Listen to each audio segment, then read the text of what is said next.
Li Jiwan signed this contract. The document guaranteed anonymity and digital integrity to the new European client. Neat lines of code concealed the verdict on an entire corporation. Meanwhile, on the 43rd floor of the Nexus Tower Tech, Rachel Lynn swiped her security card through the turnstile for the first time. A talented freelance analyst, she was given the chance to work with a legendary team. Little did she know that her new boss was the very man in whose eyes she'd longed to see fear. Little did she know that the cold algorithm she was searching through the company's archives was actually written in her brother's handwriting. Her decision to come here was revenge, but the first glance he gave her during the interview, evaluating, piercing, almost painfully interested, became the first thread in a web they would never escape. They were both destined to find the truth. She, about her brother's death. To him, about how you can love someone who came to destroy you. Li Jae-won clicked on the file. Nexus Tech's financial report appeared on the screen. Everything was clean. Profits were growing. He closed it and opened another program. Password encryption. Another password. A list appeared on the monitor, not an accounting one. A list of problems requiring a digital solution. He was 29. 6 months ago, he had become the clan leader after the sudden death of his father. Since then, he had 2 jobs. By day, IT, CEO. By night, boss. The door to his office opened without knocking. Chung Hong, his right-hand man, entered. A man of about 50, with a face like stone. "Have you made a decision on the supplier from San Diego?" Chang Hong asked, looking at the screen. "Not yet," Ji-won replied, not turning away. "His system is too public. His sudden disappearance will raise questions. Questions create weakness," Chang Hong said coldly. "Your father acted quickly. He had no doubts. My father wasn't a programmer. I see risks he didn't. Your job is to manage, not see risks. Sign the order." Ji-won felt his fists clench. He glanced at his father's photograph on the desk, a stern gaze that seemed to follow his every move. "Okay," he said quietly. "I'll handle this. My way." "My way isn't a method, Ji-won. It's weakness." Chang Hong turned to the exit. "I expect a report tomorrow morning." The door closed. Ji-won leaned back in his chair and closed his eyes. Pressure?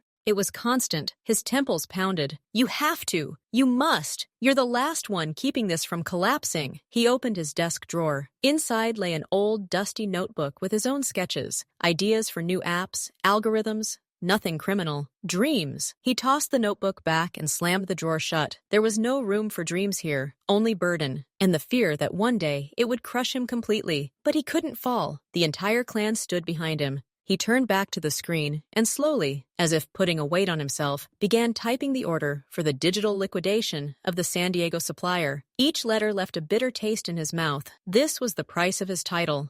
He turned back to the screen and slowly, as if putting a weight on himself, began typing the order for the digital liquidation of the San Diego supplier. Each letter left a bitter taste in his mouth. This was the price of his title. "Mr. Lee?" Jae-won winced and abruptly closed the window with the order. His assistant, Sophia, stood in the doorway. "Sorry to bother you. The folder with the dossier on the new employees." She carefully placed the thick folder on the edge of the table. "Security has checked everyone. Everyone is clean." "Thank you." He nodded without looking. There was one candidate in particular who stood out, Rachel Lynn. She has unparalleled experience working with big data encryption. Her references are impeccable. "Lynn?" he asked, the name sounding familiar, but he couldn't place it. "Yes. She's scheduled for an interview tomorrow at 10 o'clock, first on the list." When the door closed, Ji-won pushed the keyboard aside and opened the folder. Rachel Lynn's resume was at the top. He scanned her education and skills. Everything was perfect. Too perfect for a run-of-the-mill analyst position. His inner unease, his constant companion, stirred quietly.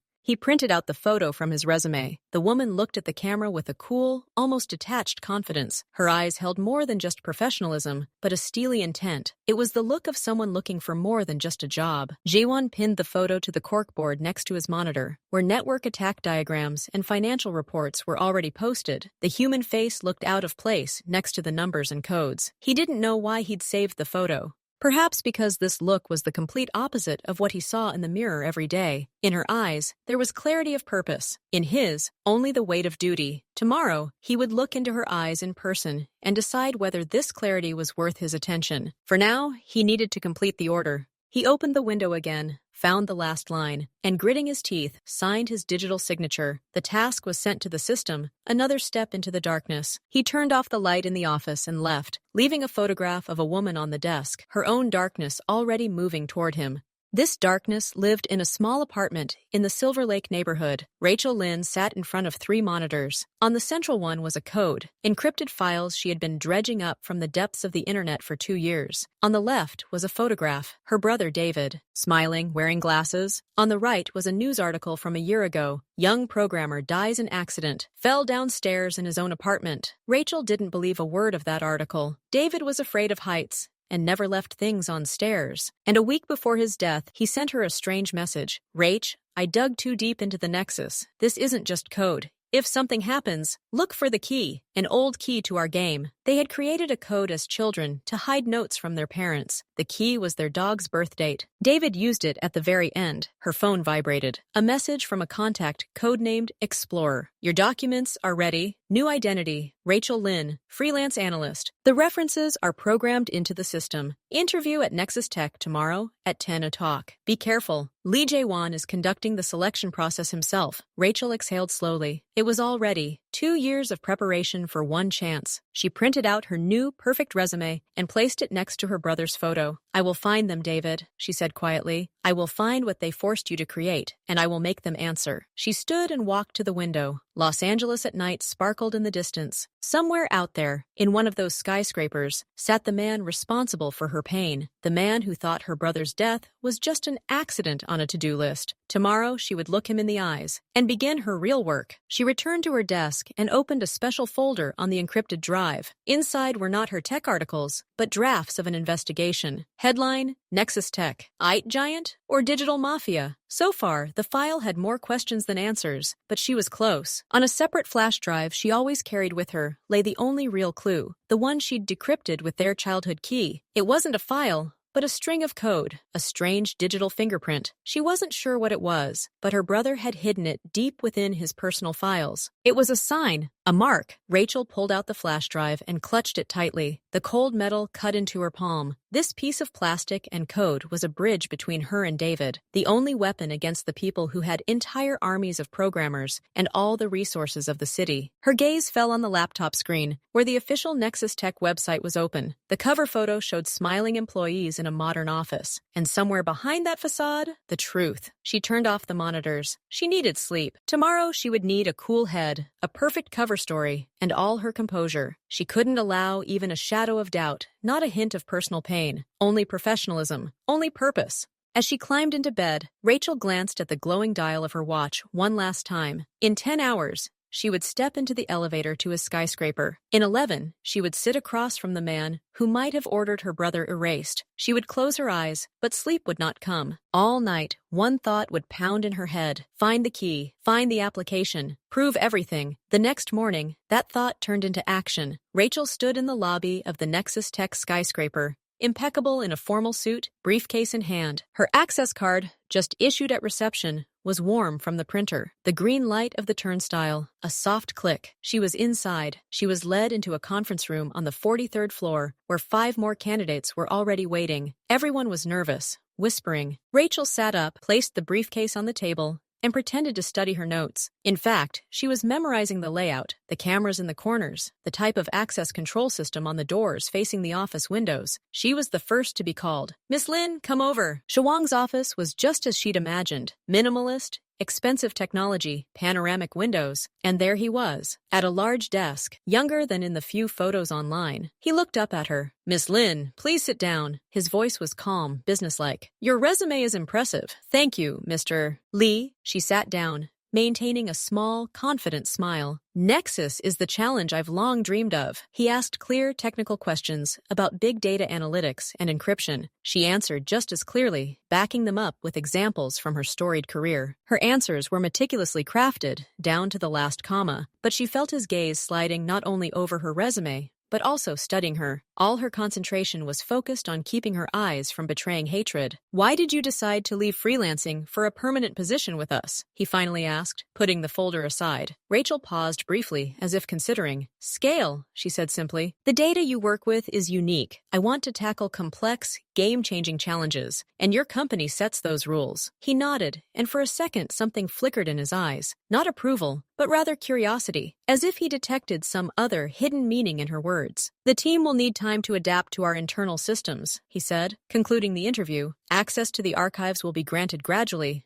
as we pass the audits. I understand. Ready for training. She stood up, feeling the muscles in her back tense. 2 hours later, HR called and informed her that the position was hers. She thanked him evenly and hung up. The first goal had been achieved. She was inside. Now she needed to find the brother's key in this digital fortress and figure out where it led. Her workday began with the mandatory security introductory briefing. The instructor, a dry man from the security service, monotonously listed the rules. Access to alpha-level servers requires dual authorization and Mr. Lee's personal permission. Physical storage media are prohibited. All activity is logged. Rachel nodded, pretending to take notes. In reality, she was memorizing the weak points. Logs are reviewed randomly once a week. Archive backups occur on Wednesdays from midnight to 4 a.m. She had been given temporary access to the corporate network and a folder with outdated but still voluminous datasets for review and test analysis. The perfect cover. No one expects anyone to rummage through old junk. At her new workstation, in an open space with other analysts, she ran standard data cleanup procedures. On one monitor, legitimate work. On the second, smaller one, her personal laptop, connected via an encrypted connection. She wrote a script that silently, packet by packet, began scanning the shared archive drives available to her. She didn't search for files by name, but for digital fingerprints, traces of her brother's programming style, unique fragments of code he always used. By the end of the first week, she knew the cleaning schedule, when security patrols were scheduled, and when the network was least congested. She was a shadow, efficient, unnoticeable, the perfect employee. And every night, back home, she deciphered the fragments she'd found that day. It was slow, painstaking work, assembling a digital mosaic that someone had painstakingly broken and scattered. But she was persistent. Every byte of data she found was a step closer to her brother, and a step closer to looking Lee Jae-won in the eye, not as a job applicant, but as someone who knew his terrible truth. The meeting that changed everything didn't go according to her plan. She worked late, trying to restore a single corrupted file from a 3-year-old archive. The office was quiet. Suddenly, her phone vibrated on her desk. Unknown extension. Miss Lin.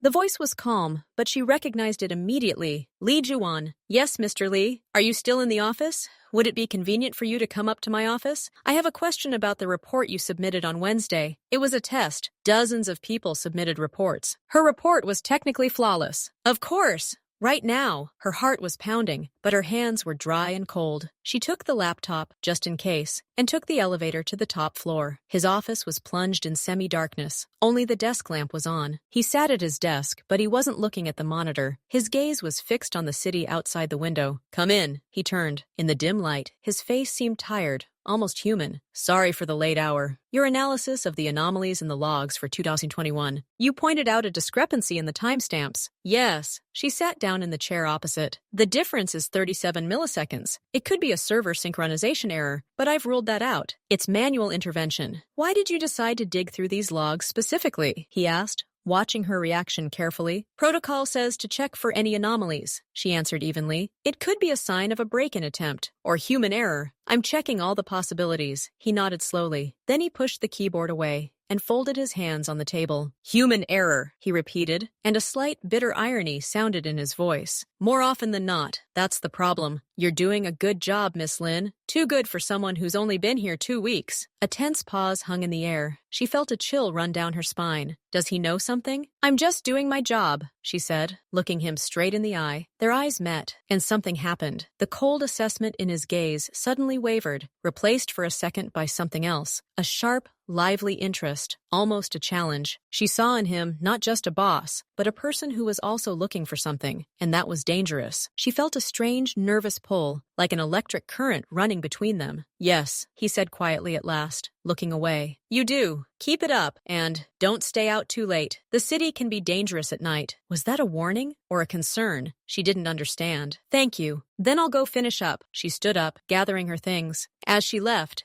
she felt his gaze on her back. This meeting hadn't been planned. It had shown her that Lee Jae-won wasn't just a target. He was observant, intelligent, and as alone in this tower as she was. And this discovery was more terrifying than she'd expected. Rachel returned to her desk, but she couldn't concentrate. Her fingers hovered over the keyboard. That moment replayed in her mind over and over again. The look, the pause, the quiet voice. There was no threat in it. There was fatigue. And it ruined her picture of the world. She had always imagined him as a monster, a cold, calculating boss who signs digital death warrants. But the man in the dark office looked exhausted. His question about the human factor sounded less like an interrogation and more like a confession. Don't stay out too late. The city can be dangerous at night. What was it? A game? Sincerity? She couldn't tell the difference. She opened the encrypted folder on her laptop and looked at David's photo again. His smile now seemed accusatory. He's guilty, she whispered to herself, trying to recapture the old fury. His family, his company. He's in charge. He must answer. But a voice in her head whispered something else. What if he's just a pawn in this game? Like you? She slammed the laptop shut. No, compassion was a luxury she couldn't afford. This was a trap, the first and most dangerous one. She packed her things to leave. Passing by the windows, she glanced up at the illuminated windows of his penthouse, located a few floors above his office. The light was on there. They were both awake, he with his burden, she with her revenge. And the thin, invisible thread that had formed between them today tightened even more. She was on the right track, and that was what scared her most. Fear was a poor advisor, but excellent fuel. Rachel changed tactics. Instead of passively scanning archives, she began actively searching for connections. She compiled a list of all the projects her brother had worked on over the past year under contract to Nexus. Most of them were legitimate: cloud storage optimization,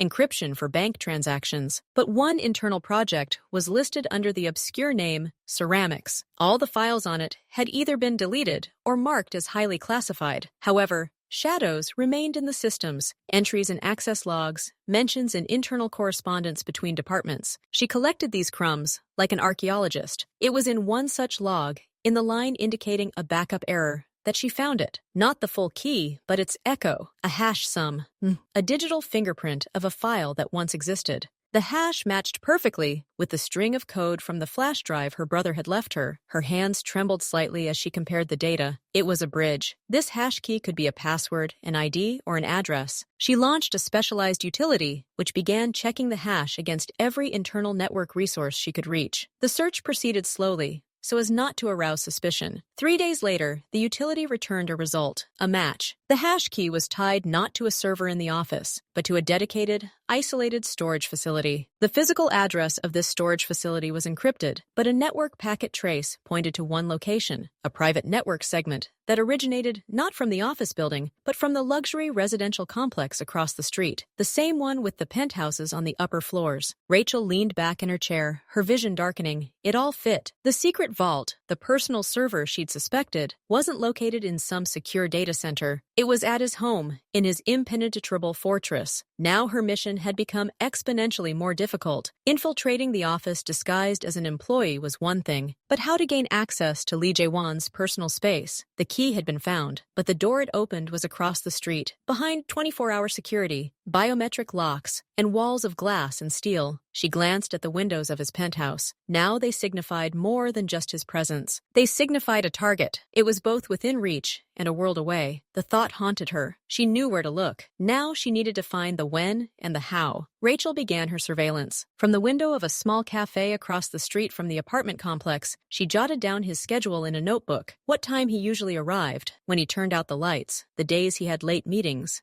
She also delved into the complex security system. Through public contractor databases and resident forums, she learned the model of the biometric scanners at the entrance and the type of alarm. Everything was top-notch, but not flawless. Every system has maintenance procedures. Her breakthrough occurred on the corporate portal. Under administrative notifications, a message for senior management flashed. Scheduled maintenance to upgrade the power supply system and IT infrastructure in Tower A for Sheena Residential Complex will be carried out this Saturday from 8 p.m. to 4 a.m. We apologize for any inconvenience. Saturday, nighttime, IT, infrastructure maintenance. This could mean a temporary outage or a switch to backup servers, perhaps a weakening of security. This was the only chance she could see for the foreseeable future. Rachel closed the portal. She had 3 days to prepare. She needed to create a pretext to be near the complex at that time, develop a way to bypass security while the technicians were passing through, and most importantly, figure out how to quickly find the needed server inside the enormous penthouse.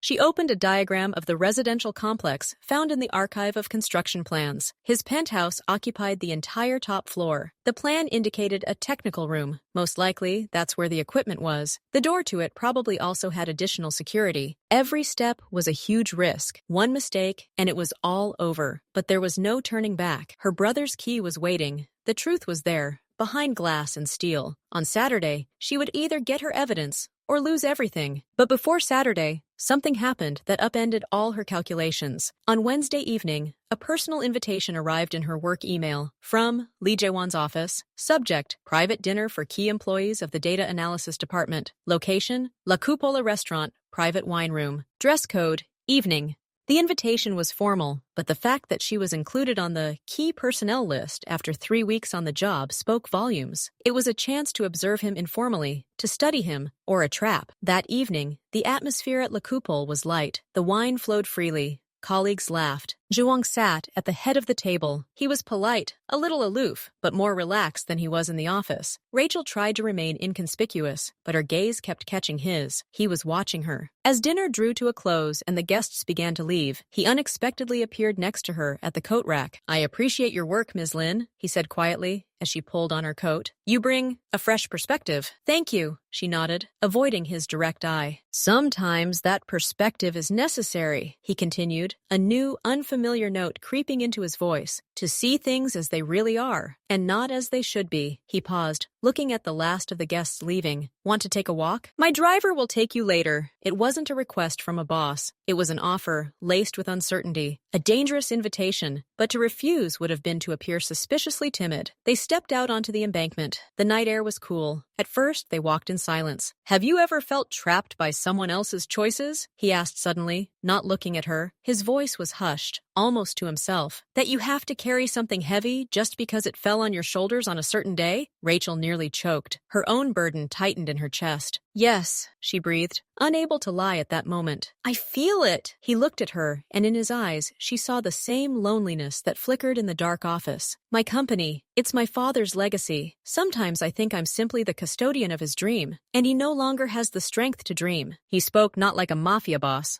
but like a tired man. Every word he said struck home, blurring the image of the soulless monster she had created. He hinted at his burden, and it strangely mirrored her own. "Perhaps dreams change," she said carefully, "or we change to bear them." He paused and looked at her carefully. There was something painfully open in his gaze. "You are strange, Miss Lin. You look as if you yourself were carrying something very heavy." An icy wave of fear rolled down her spine. She had revealed too much. "Work," she answered quickly, putting on a professional mask. "I'm simply very immersed in my work." He nodded slowly, and the shield fell back over his face. But the moment of intimacy, dangerous and real, had already happened. He had shown her his weakness, and she, despite everything, felt for him not hatred, but a sharp, forbidden sympathy. Now Saturday's mission seemed more than just risky. She felt like a traitor. The days remaining until Saturday became torture. Every morning she saw him in the office. He nodded when they met, and his gaze was no longer simply appraising. It held a shadow of that night's conversation, a silent acknowledgement of their shared loneliness. She nodded back, her insides clenching with guilt. She was betraying his trust. And worse, a part of her no longer wanted to do it. The dinner conversations turned everything upside down. He wasn't a heartless executioner, but a man trapped in a gilded cage, who hated his role as much as she hated the clan that had placed him in power. Rachel sat in her apartment that night in front of a photograph of David. "He's suffering," she whispered. "Do you understand? He's trapped too." The photograph's silence was a reproach. It captured her brother, no longer alive. His dreams,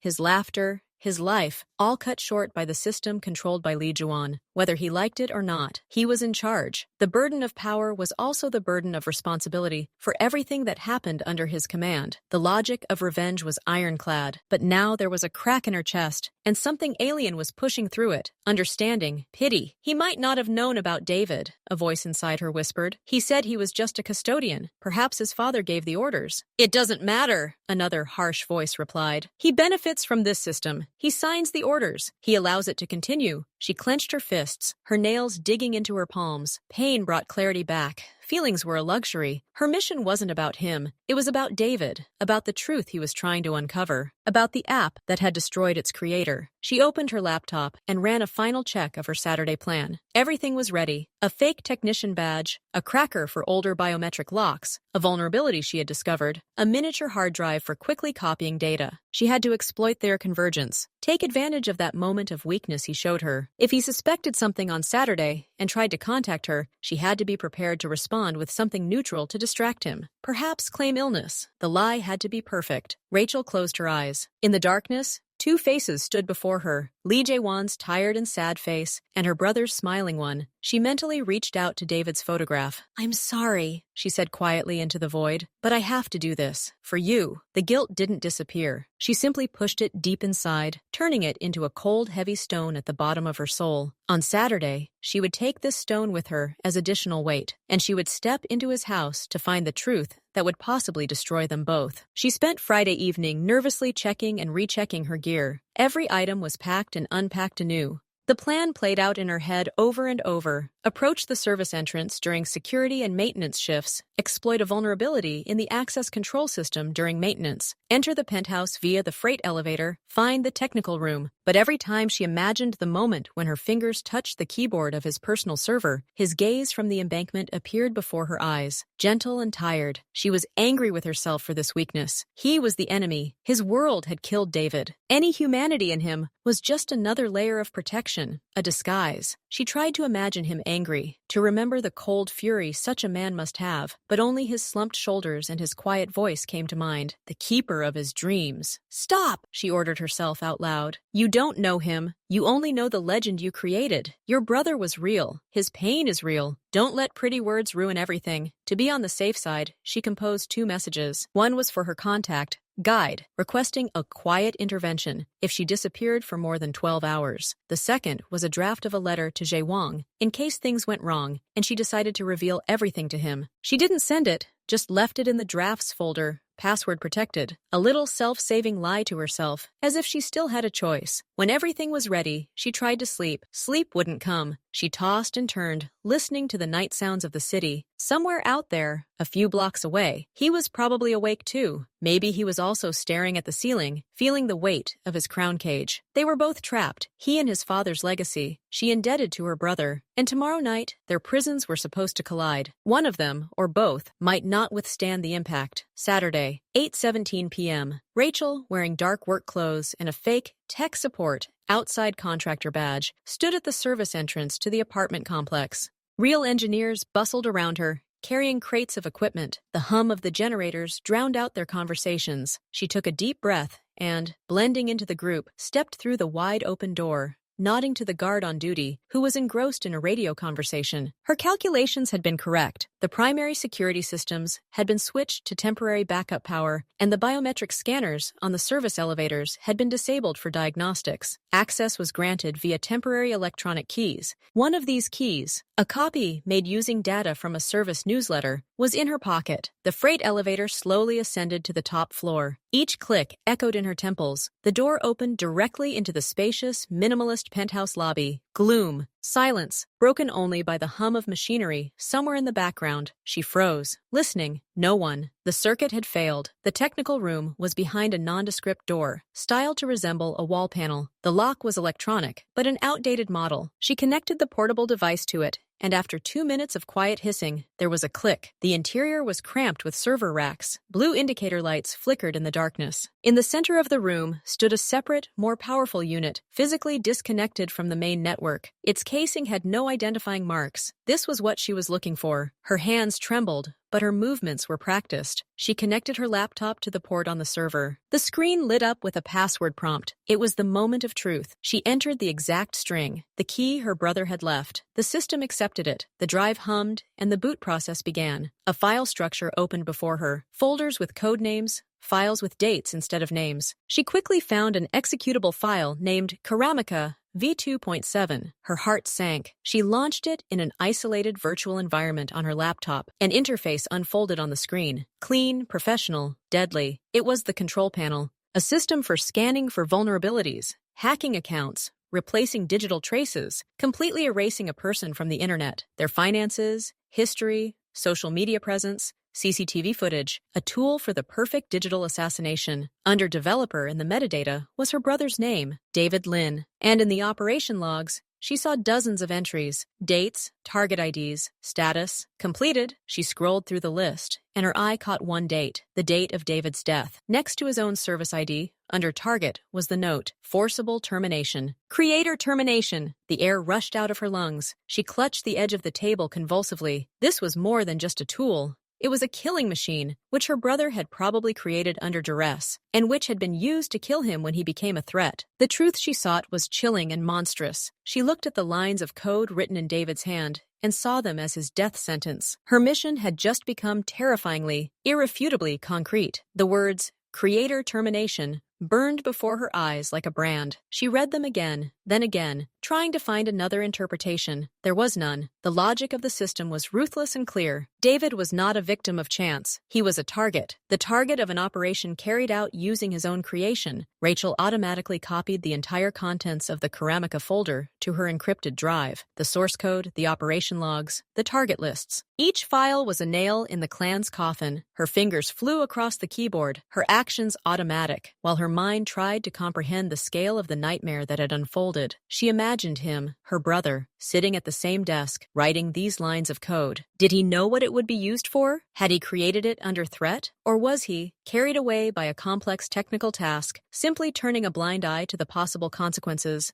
until these consequences came for him? In the logs, she saw the program's first use, a week after development ended. The elimination of a hacker who had tried to blackmail the clan, then a competitor, then a crooked accountant. The system worked like clockwork, and then her brother's name appeared on the list. The creator. The most dangerous witness, so Juan knew. He had to know. This system was the core of their digital power. As the leader, he couldn't help but see such reports. Any empathy, any humanity she had seen in him, crumbled to dust. He had allowed this to happen. He, or his father, had given the order. His burden wasn't just heavy, it was bloody. Bitterness rose in her throat, mingling with rage. She had found more than just proof of a connection. She had found the murder weapon and the victim's name in the same file. Now it was personal. Not abstract revenge on the system, but concrete, on the man who had allowed it, who had covered it up, who had possibly signed that very order. She turned off the laptop and disconnected the cables. The silence of the technical room suddenly became oppressive. The flickering blue lights on the servers now seemed ominous. She held more than just data in her hands. She held a history of deaths, culminating in her brother's death, and this history led directly to Li Juan. She slipped the disk into the inside pocket of her jacket. Now she had everything, and now she knew there was no inner struggle, no doubt. That man on the embankment, talking about loneliness, was as much an illusion as her analyst cover story. Reality was this room, this server, and the cold entry in the log. The truth freed her from pity. All that remained was cold determination. But cold determination demanded action. She couldn't just walk away. She needed to be sure. Rachel glanced at the logs again, filtering them by David's date of death. There was more than just the final command.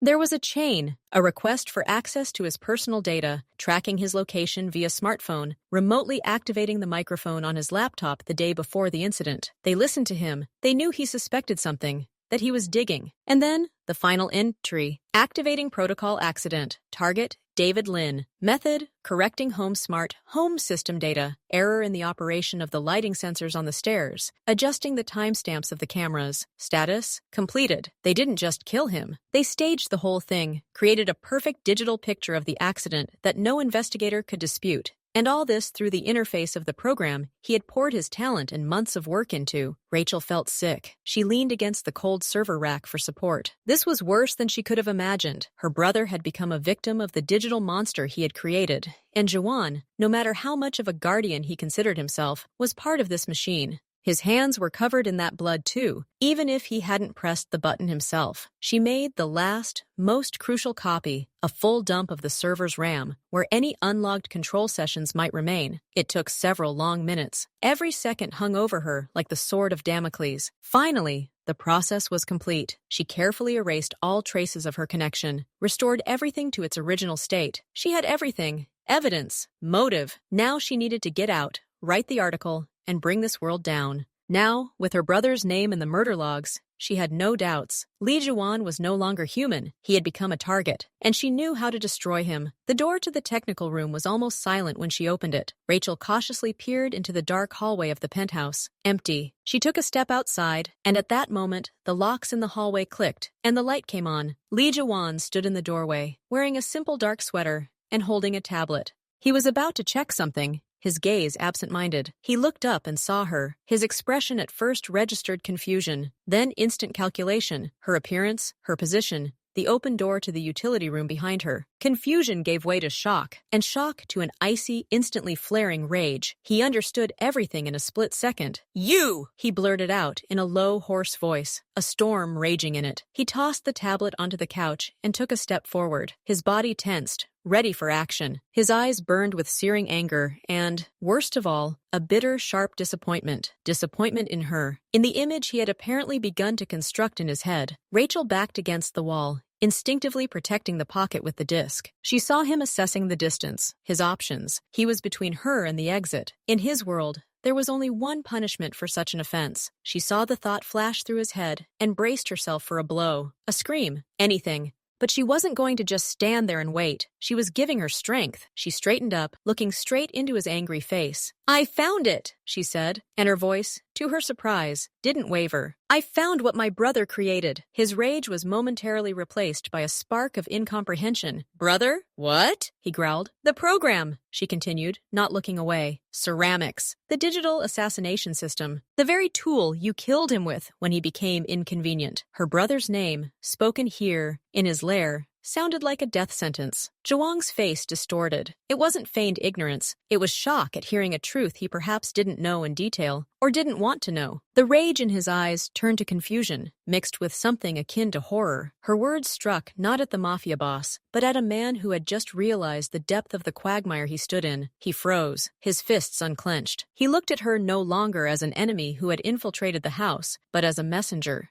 The messenger of the monstrous truth that had just burst into his life, shattering all his illusions about control and the burden of inheritance. In this confusion, her only option, she saw the battle between rage, bewilderment, and some new, painful insight in his eyes. He slowly ran a hand over his face, as if trying to wipe away the sudden fatigue. "Your brother!" His voice broke. He forced himself to speak more clearly. "David Lin. He worked for my father." "Not just worked," she blurted out, and finally, all the pain broke through in her voice. "He was forced to create this, and then erased it with his own help. His name is in the logs, Zhuang. Under target." He recoiled as if from a physical blow. The words, the specifics, seemed to breach his defenses. "I don't," he began, and then fell silent. "I didn't know." The phrase stuck in his throat because it sounded like the most pathetic excuse. He was the boss. How could he not know? He'd seen the reports, but perhaps he'd never delved into the names, the details. He preferred abstract operations to real people. And now one of those people stood before him in his sister. "Did you think this was just a game?" Her voice trembled with contempt. "Your digital solutions? Those were lives. And one of them, my brother's." Zhuang no longer viewed her as a threat to be neutralized. He looked at the consequences, at the living, breathing consequence of the system he'd inherited. His anger evaporated, replaced by a cold, sickening emptiness. He turned, his gaze falling on the door of the technical room she'd emerged from. There, where the truth he'd been turning away from was kept. "You took the evidence," he stated. Not asked, but stated, his voice colorless. "Yes," she said shortly, without denying it. "Everything. Logs, code, names. Everything it takes to bring down this IT empire of yours." He nodded slowly, still looking away. The scenario that was supposed to play out, capture, elimination, another digital liquidation, was crumbling. This wasn't just a spy standing before him. She was a witness and an accuser, and there was truth in her accusations that he could no longer ignore. His world was crumbling at the seams, and she held in her hands the threads that could destroy it completely. The silence in the penthouse grew thick, oppressive. Zhuang still stood with his back to her, his shoulders tense beneath the thin fabric of his sweater. He breathed slowly and deeply, trying to gain control of his chaotic thoughts. Rachel didn't move. She waited, awaiting his move, bracing herself for a scream, for a call to security, for any sudden movement. Instead, he turned slowly, There was no longer any fury in his eyes. There was a heavy, grim determination of a different kind. "Give me the disc," he said quietly, but so clearly that every word rang out. "Give it to me, and I'll let you go. You'll disappear. Forget everything you saw." This was his last lever, a last attempt to maintain control, to save what could still be saved. The old world versus the new. Rachel chuckled, bitterly, silently. "Let me go? Like you let my brother go?" She took a step forward, no longer afraid. "No, Juan, I will not disappear, and I will not forget. This is no longer enough." He clenched his fists, his jaw tensed. "You don't understand what you're playing with. It's not just me. There's an organization behind me. People who won't talk. If you leave here with this data, you'll be found within 24 hours. Then they will be," she retorted, looking him straight in the eye. "But the material will already be online, in safe hands. Killing me will only confirm the truth. You lost the moment I copied the files." He realized she was right. Threats were pointless. The clan's strength lay in secrecy, in control of information. She'd snatched the secret from him and kept it in her pocket. Physically eliminating it now would have been the biggest mistake of all. His shoulders suddenly sagged, not from weakness, but from the realization of utter defeat in this fight. He hadn't lost to her. He had lost to the truth he had ignored for so long. "What do you want?" he asked, his voice a weary surrender. "Money? Guarantees? I want justice," she snapped. "I want the world to know what Nexus Tech really is, who Li Jiawang really is, and what happened to David Lin. Nothing more." He looked at her silently. There was no greed in her words, no fear. There was only a steely, merciless purpose, the same purpose that had once drawn him to her, and which now threatened to destroy him. In that moment, he saw her not as an adversary, but as a mirror of what he could have become, if only he had the courage to bear his burden differently. But it was too late. She had come for retribution. And now he had to decide what price he was willing to pay. He turned away and walked over to the panoramic window. The city below lived its own sleepless life. His father's empire was just a tiny part of this giant organism, and that tiny part was rotting from the inside. "Justice," he repeated her words, looking at her reflection in the glass. "You think your article will change anything? They'll find other programmers. They'll build other servers. The clan survives, Rachel. It always survives. And you'll be just another line on the casualty report." "Then let it be my line," she replied without hesitation. "But my brother's line is already there. And if I can add even one name from your list to it, I will." Her fearlessness was unnerving. He was accustomed to fear. It was currency in his world, but she wasn't afraid. She had come here knowing she could die, and that knowledge made her invulnerable to his threats. Juan turned. He studied her face, searching for the slightest crack, the slightest weakness. "But I saw only determination, tempered by years of grief and searching." "What if," he began slowly, choosing his words carefully, "if justice comes not through publication? What if it is possible to ensure that the clan falls, but that you remain alive?" He saw the distrust flash in her eyes. "What are you proposing? Betray your own?" There was irony in her voice. "I'm proposing a deal," he said bluntly. "Not with the clan, with you. You want to destroy them. I want to break free. Perhaps our goals can coincide." It was an unexpected turn. Rachel frowned, assessing him. Was he trying to deceive her, to buy herself time? "Why should I believe you? You are the head of all this." "Because I'm tired of being the head." His answer sounded with such genuine weariness that it was impossible to doubt it. "And because you just showed me the price others pay for my burden. A price I no longer want to pay, and I don't want you to pay for it." There was a new note in his words, not protection, but an offer of alliance. Dangerous, unthinkable. But in this room, on the edge of the abyss, it suddenly seemed the only logical way out. For both of them, Rachel was silent, assessing him. An alliance with the devil, or a chance to achieve his goal and survive? "What deal?" she asked coldly, not letting her guard down. Juan took a step forward, not threateningly, but to close the distance for conversation. "You have the data, but you lack context, the full picture. Names that aren't in the logs. Money laundering schemes through shell companies. Addresses. Something that connects digital transactions to real people." He spoke quickly, clearly. "I have access to all of this. I can give you a finished, complete file, one that will leave them no chance. And in exchange," she crossed her arms over her chest, "in exchange you keep my name secret as an active participant in the last 6 months. In the materials, I will be portrayed as the heir who attempted to sabotage the clan's activities from within and who leaked the information, as a victim of circumstances, not as an accomplice." Rachel snorted. Convenient. You want to get away with it. I want to stay alive, he corrected sharply. And for you to stay alive, if my name is in the article as the head of the clan, my own people will kill me within a day to hush up the scandal. And then they will come for you, because you will be the only one who knows the whole truth. If I am the whistleblower, I have a chance. And you too. They will be busy saving their skins, not hunting us. His logic made damn sense. She would get everything she wanted: publication, the destruction of the clan, the posthumous rehabilitation of her brother, and a chance to live after that. He was getting the only possible path to freedom through betraying what was suffocating him. Why? She asked more quietly. Why now? Why not before? He looked at the open door of the technical room, from which blue light was pouring. Because I didn't see the price before, he admitted honestly. I saw the reports, not the people. You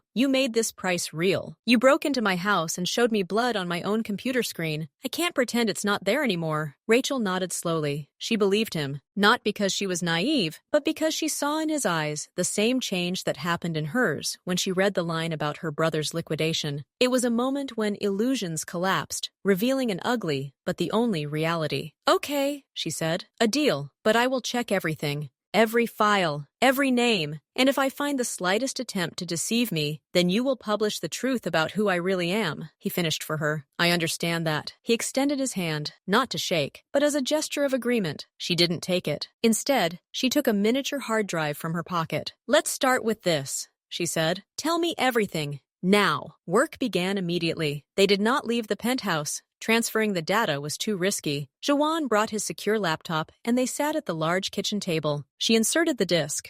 The first few hours passed in a rigid, businesslike manner. He explained the clan's structure, naming key figures, partners, shell companies. She checked each name against the logs, building chains. He wasn't lying. In fact, he was providing information she didn't have: offshore accounts, passwords to backup servers, locations of physical evidence. He was opening his empire wide open to destruction. By morning, they were both exhausted. The coffee was gone. The silence was broken only by the clicking of keyboards. Rachel reached for her cup and met his gaze. He looked at her not as an accomplice or an enemy, but with quiet amazement. He watched her fingers fly across the keyboard, her mind grasping the most complex connections. You're incredible, he said quietly, without thinking. She froze, cup in hand. The compliment sounded sincere, human, not part of a deal. I'm just motivated, she muttered, looking away. I was motivated too, he replied, but my motivation was only enough to go with the flow. You went against it. They continued working, but the tension between them had changed. It wasn't a hostile electricity anymore, but something else. A deep understanding between two people who had seen the darkest side of the world and were left alone in it. On the second night, he brought her a blanket when she dozed at the table. His touch on her shoulder woke her. She flinched, but didn't pull away. Their eyes met in the dim light. Too close. Too long. He looked away first. I'm sorry. Don't, she breathed out. They didn't talk about feelings. There was no time, no right, but they began to search for each other with their eyes, sharing a cup of coffee. Their fingers accidentally touched at the keyboard. Each such touch was a small explosion, forbidden and inevitable. On the third night, when the painting was almost complete, she found an old photograph in the archive, a corporate event.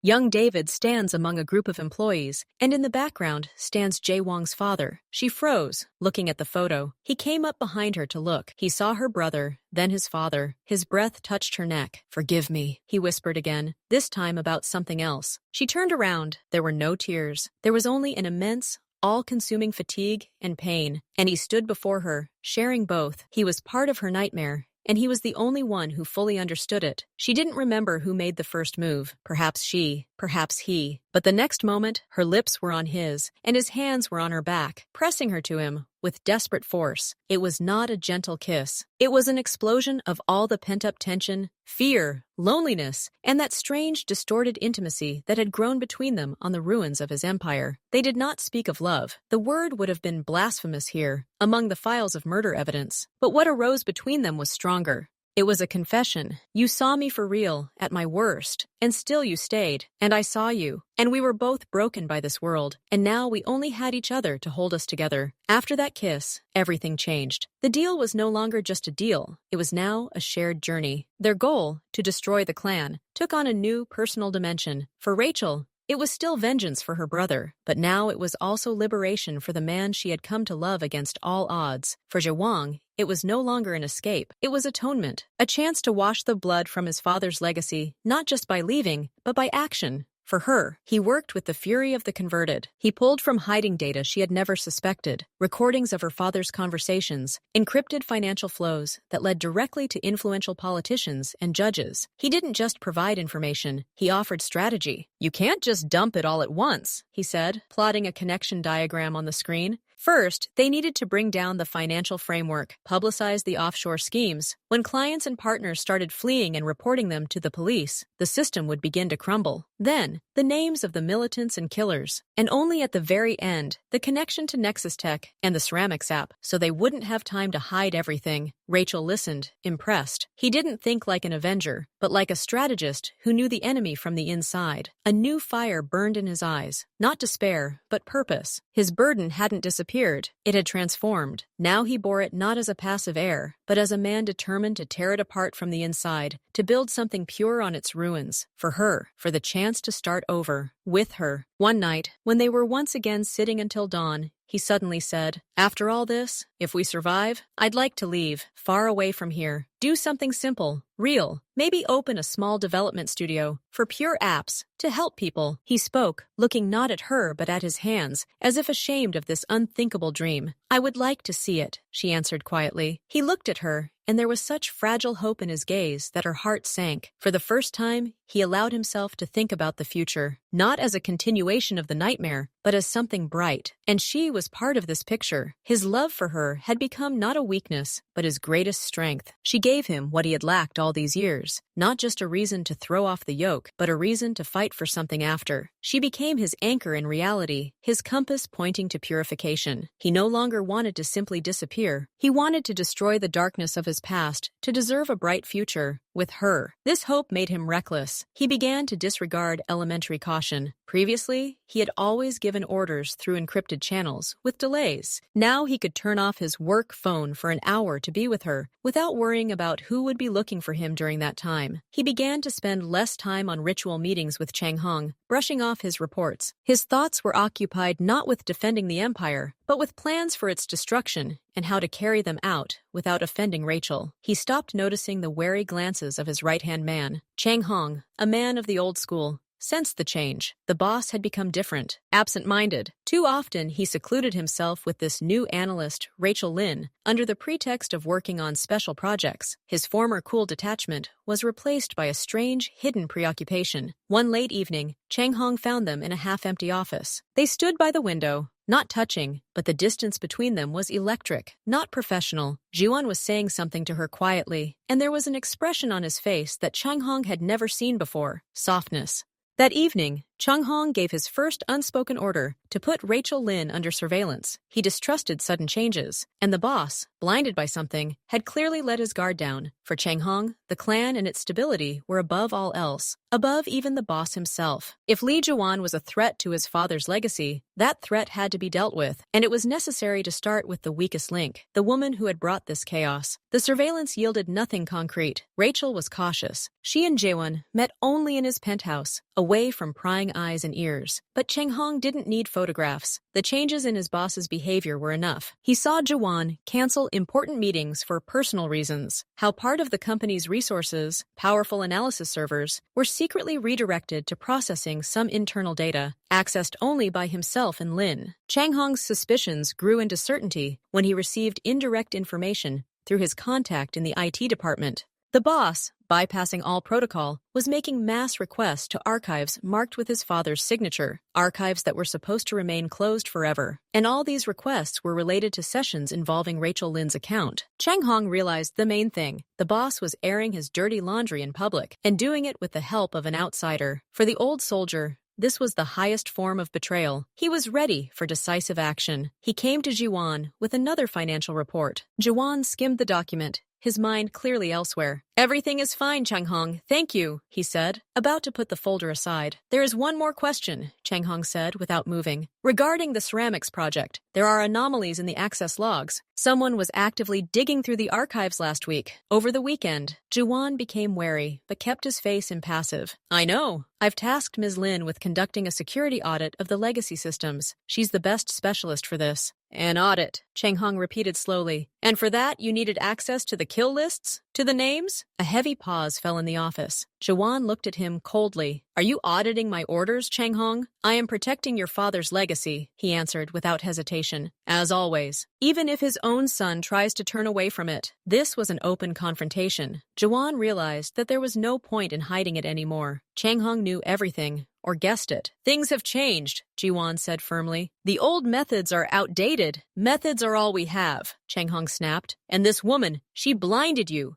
She is destroying you. Go away, Chang Hong, it sounded quietly, but with such undeniable authority that the old warrior involuntarily straightened up. And forget this conversation. This is my last warning. Chang Hong nodded silently, turned and left, but there was no resignation in his eyes. There was a cold determination. The boss had chosen his own death. Therefore, Chang Hong's duty was to save the business at any cost. Even if it meant eliminating the boss himself, the betrayal was complete. Chang Hong was no longer his right-hand man. He had become the greatest threat, and he knew how to strike. Through Rachel, she was the key to his control over Jaewang, and his only vulnerability. Chang Hong acted quickly and without emotion. He didn't convene a council of elders or publicize his suspicions. Instead, he turned to a small group of his most loyal men. Loyal not to Jaewang, but to the memory of his father and the stability of the clan. To them, he laid out the facts. The boss, under the influence of an outside woman, was leaking secrets, ruining the business, and putting everyone at risk. That was enough. The plan was simple. Kidnap Rachel, do it cleanly without leaving a trace, and then present Jaewang with an ultimatum, complete capitulation, handing over power to Chang Hong, and disappearing without a trace. In exchange for her life, Chang Hong was confident the young boss, blinded by emotion, would agree. And if not, well, then the woman will die, and Jaewang will be declared insane and eliminated.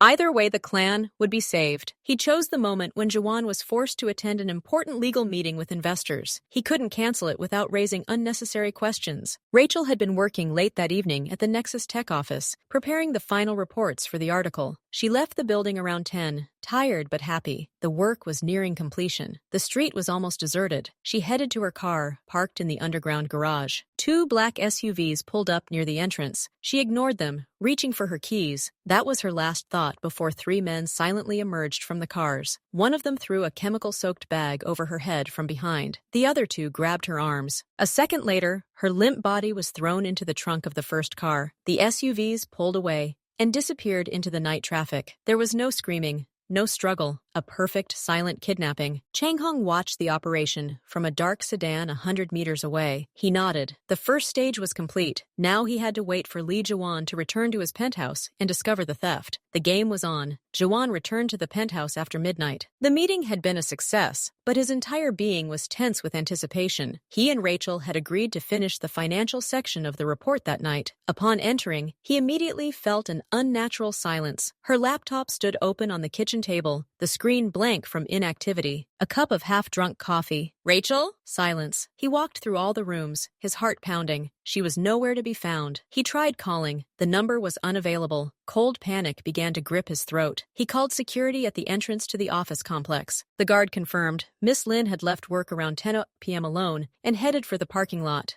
Jaewang was already dialing his security chief when a message from an unknown number arrived on his personal, encrypted phone. Not a text. A photograph. Rachel sitting on a metal chair in an empty concrete room. Eyes closed, head tilted to the side. Alive. Next to the photograph was a digital clock showing the current time. Then came a second message. Text. I give the orders now. Report to the old warehouse at the port. 4 a.m. Alone. Weapons, communications, surveillance. She will die slowly. Come and surrender, and I might let her go. Decide, boss. The message was unsigned, but Jawang didn't hesitate for a second. Chang-hun. He understood everything and made his move. Jawang dropped the phone. A wave of helpless rage washed over him. They had taken her because of him. His love, his hope, his weakness, all turned into weapons against him and against her. He grabbed the edge of the table to keep from falling. His instinct screamed, "Gather everyone, storm the place, smash everything to pieces." But his mind, cold and clear, knew it was a trap. Chang Hong would be waiting for this. There would be an ambush at the warehouse. They would kill him and then dispose of Rachel as an unnecessary witness. Come and surrender. This wasn't an option to save her. This was guaranteed death for both of them, but there was no other choice. He couldn't leave her there. He raised his head. His reflection in the dark window was distorted by pain and hopelessness. Chang Hong had calculated everything correctly. Love had made him blind and vulnerable. And now it was driving him into a dead end, from which there seemed to be no escape. He had lost without even putting up a fight. His thoughts raced, searching for any loophole. Coming alone would be suicide. Bringing people would kill her immediately. There was no time for a complex plan. Less than 3 hours remained until 4 in the morning. Then his gaze fell on Rachel's laptop, on their shared work, on the weapon they created together against the clan. And a crazy idea flashed through his mind, desperate and trained by years of crisis management. Not force against force, not negotiations, but what he was a true master of, what she was a master of too. Information. Chang Hong had taken the most precious thing from him, so he would take from Chang Hong the most precious thing to him: control, power, legitimacy in the eyes of the clan. Jawang abruptly grabbed his laptop. His fingers flew across the keyboard. He logged into the clan's deepest emergency servers, accessed only by him. He started sending out a newsletter, but not a mobilization order. Quite the opposite. He sent an encrypted message to every significant member of the clan, every key manager,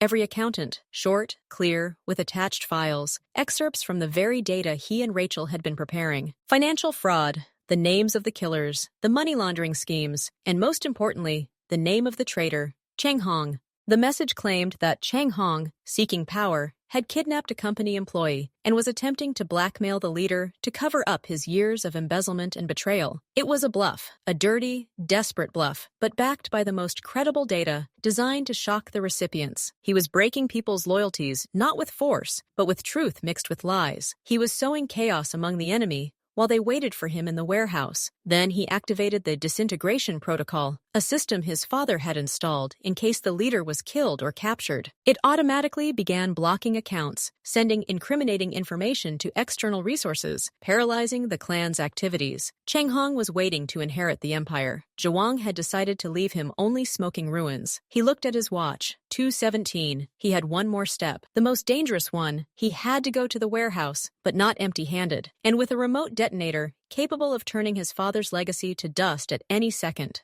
And with the hope that the chaos he had wrought would give him at least a ghost of a chance to pull her out of this trap. He was not going to surrender. He was going to war, and for the first time, he was fighting not for power, but for the life of a single person. The old warehouse at the port was plunged into darkness, broken only by rare strips of moonlight from the broken windows. Juan entered the main workshop alone, as ordered. His footsteps echoed loudly under the high vaults. "I'm here, Chang Hong!" His voice boomed in the void. "Show her!" Chang Hong emerged from the shadows of the columns. 4 armed men followed him. Rachel was led around the corner. She was on her feet, but her hands were bound behind her back, and she was blindfolded. Juan's heart sank at the sight of her pale, frightened face. "Weapon, communicator. On the floor," Chang Hong commanded. Juan slowly put down the gun and phone. "Let her go. You'll get everything you want. First, you'll sign the transfer of authority. Right here." Chang Hong nodded to one of the men. He held up a tablet with an open document to Juan. At that moment, a phone rang in the pocket of one of Chang Hong's men. Then another. The calls rang as if on cue. The men grew nervous and began whispering. Chang Hong turned around, irritated. "What's going on, boss?" One of the fighters looked at the screen, his face distorted with confusion and fear. "A message came from you. There are our accounts.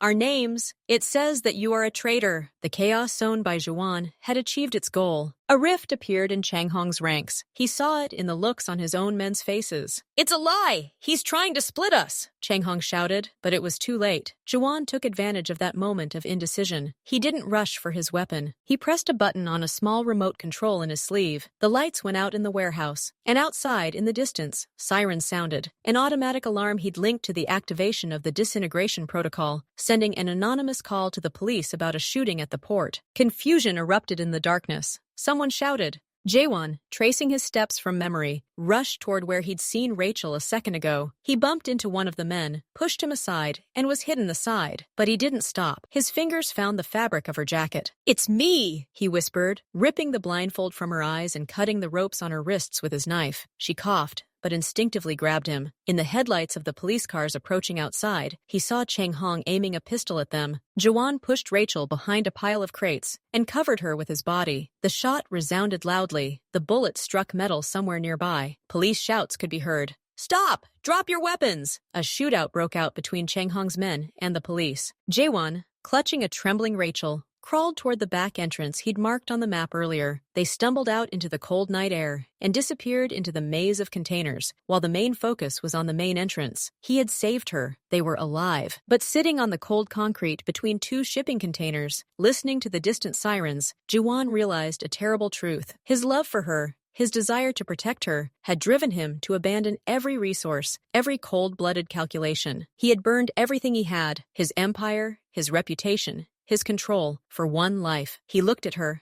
stained face, and saw the horror and gratitude in her eyes. But he also saw that his world had collapsed. He was no longer the boss. He was a fugitive. And he had just put her in even greater danger, because now they would both be hunted by both the remnants of the clan and the authorities. He had lost control of the situation completely, and all because of love, which had proven stronger than his mind. They made their way through the outskirts of the port until they reached the stolen car, which Jaewon had parked 2 blocks away. They drove silently through the empty morning streets for hours until they reached the safety of an apartment on the outskirts of town, one of his father's long-forgotten safe houses. Rachel was shocked, but unharmed. He treated her cuts on her wrists and brought her water. She looked at him silently, her gaze filled with both relief and alarm. She understood the enormity of what he had done. As the first rays of sunlight touched the windows, he said the first thing he had said in hours. "They won't stop. The rest of the clan, the police, everyone. You're the main target now. We're together," she said quietly, taking his hand. "We'll finish the story and bring them down. Then nothing," he interrupted, his voice icy clear. "Then there will be an eternal hunt, for both of us. I've burned all my bridges, Rachel. But you still have somewhere to retreat." He stood up and walked to the window. His reflection in the glass seemed alien to him. "I thought that by destroying the clan, I would give us a chance, but I was wrong. I only created more enemies. And as long as I'm alive and free, you'll never be safe. I'm the bait. I'm the reason they'll look for you." She stood up and came up behind him. "What are you trying to say?" He turned around. His eyes were dry and filled with an utter sadness, that our world can't exist as long as I'm in it. As long as Lee Jaewon, the clan boss, walks the earth, he will cast a shadow on you. Even if you publish everything, there will always be those who want to take revenge through you, or force you to find me. He took her face in his hands, looking her straight in the eyes. "For the truth to prevail and for you to live, I must disappear. Not just leave. Disappear from everyone. For them, for the world, and for you." She tried to object, but he placed a finger on her lips. "This is the only way. I will give you all the evidence, completely, with my confession. With all the data. You will publish it. And I will use their own weapons against them. The same thing your brother created, the ceramics program."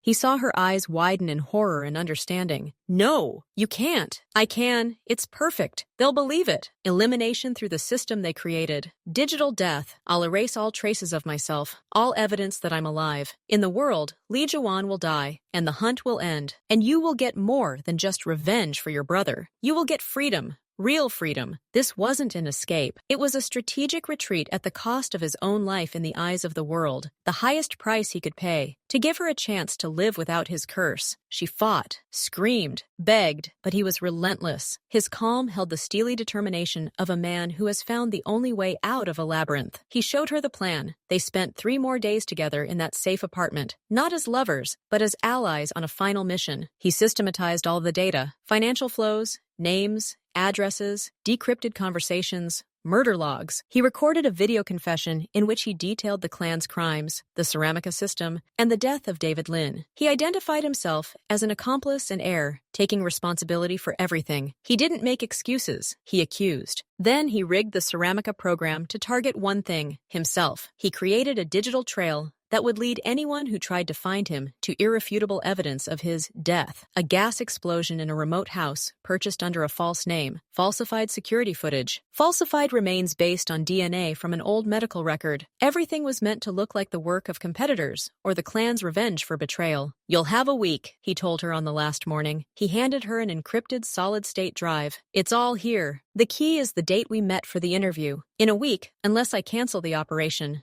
the program will launch itself. My digital traces will begin to disappear. The day after this, publish the material, first in financial publications, then the full version with my confession." He looked at her, trying to memorize every feature of her face. "After it's published, disappear yourself for 6 months, then start a new life. You're free, Rachel!" She cried, but the tears were quiet, powerless. She knew she wouldn't convince him. His victim was too perfect, too logical in her cruelty. "How will I know that you've succeeded, that you're alive?" she breathed out. He took a simple, old-fashioned wallet from his pocket and pulled out a tattered card. On it was written a long, seemingly meaningless set of letters and numbers. "This is the key to the mailbox. It's on the darknet. If all goes well, in a year, on the day you find your brother's key, a message will appear there. One word. Just one. If he's not there." He didn't finish. He hugged her one last time, firmly, desperately, as if he wanted to absorb her into himself. "I'm sorry," he whispered into her hair. "And thank you for showing me something worth dying for, and something worth trying to survive for." Then he let go of her, turned,